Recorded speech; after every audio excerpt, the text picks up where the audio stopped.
আমাদের এই এলাকায় জনসাধারণের জন্য তাদের উপকারের জন্য একটা সেবামূলক প্রতিষ্ঠান যেটার নামকরণ করা হবে উম্মাহ কল্যাণ ফাউন্ডেশন।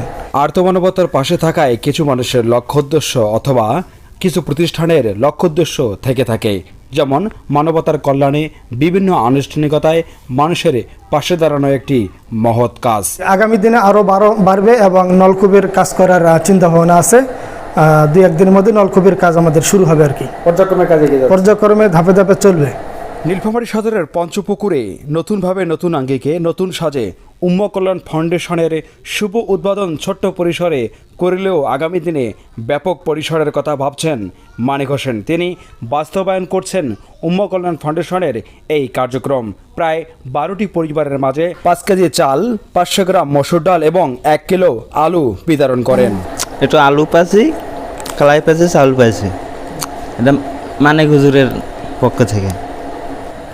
বিভিন্ন দরিদ্র অসহায় দুস্থ মানুষদের সহযোগিতাকরণের জন্য এই কার্যক্রম শুরু করা হইতেছে। আগামীতে এটা ইনশাআল্লাহ একটা ব্যাপক প্রসার লাভ করবে।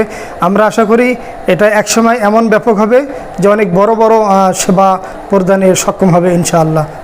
যে আজকে ছোট পরিসরে উদ্বোধন শুরু হলো, আগামীতে আর ব্যাপকতা হবে বলে আমরা আশা করি। এরকম আমাদের পরিবেশ আছে আর কি। Nilphamari top news, Nilphamari.